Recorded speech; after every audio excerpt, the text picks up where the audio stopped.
মা, আমি ভেবেছি কাল বাবার বাড়ি যাব। অনেকদিন থেকে আব্বু আম্মুর সাথে দেখা হয় না।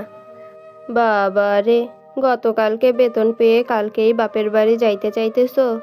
আর আমাদের সস্তা বাজার থেকে সস্তা দামে কিছু কাপড় জামা কিনে দিয়ে কি ভেবেছো আমাদের মন জয় করে ফেলবে? আচ্ছা, তুমি বেতন কত পাও শুনি? মা, 23,000। ভালোই তো পাও। তা আমাদের জন্য সস্তা বাজার থেকে জিনিস না কিনলেও তো পারতা। যে কাপড় কিনেছো তা তো 3,000 টাকার ভিতরেই হয়ে গেছে। মা, এসব কি বলছেন? ভুল তো কিছু বলি নাই। আচ্ছা মা, আমি ফ্রেশ হয়ে আসতেছি। ভাবলাম বাসার সবার জন্য কিছু কিনলে মা অনেক খুশি হবে, কিন্তু খুশি তো হলোই না, বরং আরো কথা শোনাইলো। কে আরিয়ান? শোন, তোর সাথে আমার কিছু কথা আছে। বলো কি কথা? শোন বাবা, তোর বউ যে কালকে বেতন পাইছে, তোকে কি টাকা দিছে? না, আমাকে কেন টাকা দিবে? এটা কেমন কথা বললি? তোকে দেবে না তা কাকে দেবে? আর তোর বউ তো বেতন পায়া বাপের বাড়ি যাওয়ার জন্য উঠি পড়ি লাগছে। বিয়ের পর মেয়েদেরা তো বাপের বাড়ি গেলে হয় নাকি? মা, কি বলছো এসব? ওই তো অনেক দিন থেকে বাবার বাড়ি যায় না। আর বাবার বাড়ি গেলে কি সমস্যা? সমস্যা নাই মানে? অনেক সমস্যা আছে। শুন বাবা, তুই তোর বউয়ের কাছ থেকে সব টাকা নিবি। তা না হইলে দেখবি পরে বাপের বাড়ির ব্যাংকে যায় সব টাকা রাখি আসছে। খাবে দাবে পড়বে আমাদের, আর টাকা দিবে বাপের বাড়ি? তা তো হবে না। মা, আমি অনেক ক্লান্ত, পরে কথা হবে। কি গো, কখন এসেছো? এই তো একটু আগে আসলাম। আচ্ছা, তুমি ফ্রেশ হও, আমি খাবার রেডি করতেছি, ফ্রেশ হয়ে খেতে আসো। আচ্ছা ঠিক আছে। ভাইয়া। হ্যাঁ বল।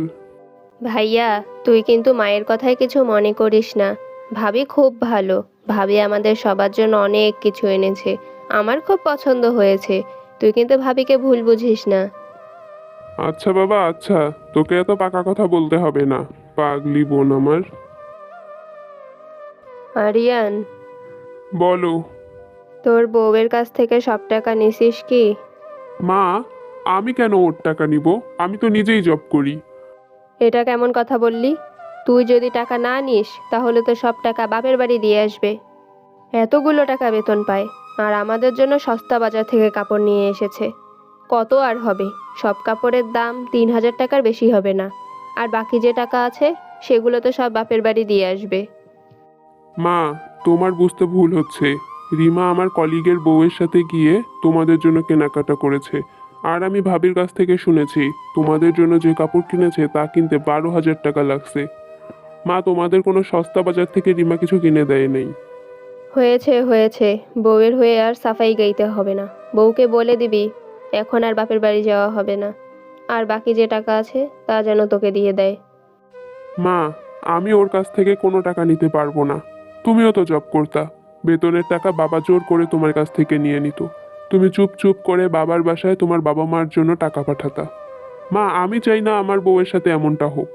সে যদি তার উপার্জনের টাকা দিয়ে তার বাবা মাকে কিছু দিতে চায়, তাহলে দিক, আমার তাতে কোনো সমস্যা নেই। আর সে তো শুধু তার বাবা মাকে দিচ্ছে না, সংসারের জন্যও তো অনেক খরচ করে। আর শোনো, কালকে ও এর বাবার বাড়ি যাবে। এ নিয়ে আর কোনো কথা চলবে না। বৌমা, আমি অনেক বড় ভুল করেছি, আমাকে মাফ করে দিও। ছি ছি মা, কি বলছেন এসব? আমি ভেবেছিলাম যে সুযোগ সুবিধা আমি পাইনি সেই সুযোগ সুবিধা আমি আমার ছেলের বউকেও দিব না। এতে আমি অনেক বড় ভুল করে ফেলেছি মা। না মা, কোনো সমস্যা নাই। আপনি তো আমার মা। মায়ের কথায় কি মেয়েরা মন খারাপ করতে পারে? তুমি আসলে অনেক লক্ষ্মী। শোনো, কালকে তুমি বাবার বাড়ি যেও কেমন? আচ্ছা মা, ঠিক আছে। আসসালামু আলাইকুম, আমি রিয়া। আজকে যে গল্পটি আমি আপনাদের সাথে শেয়ার করেছি তা সম্পূর্ণ একটি বাস্তব ঘটনা। এই ঘটনার পরিপ্রেক্ষিতে আমি শাশুড়িদের উদ্দেশ্যে একটা কথাই বলবো। আপনারা যারা শাশুড়ি আছেন তারা ভাবছেন হয়তো আমি জীবনে এটা করতে পারিনি, সেটা করতে পারিনি, আমার জীবনে কোনো স্বাধীনতা ছিল না, আমি কেন ছেলের বউকে স্বাধীনতা দেবো বা ছেলের বউকে এটা করতে দেবো সেটা করতে দেবো। আপনাদের মাইন্ডে যদি এই ধরনের চিন্তাভাবনা থাকে তাহলে আপনাদের সংসারে কখনোই সুখ শান্তি আসবে না।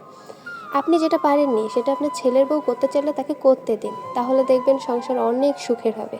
আর আপনারা সবাই সুখে শান্তিতে থাকতে পারবেন। আসলে প্রতিটা পরিবারেই বর্তমান এরকম ঘটনা চলে টুকিটাকি।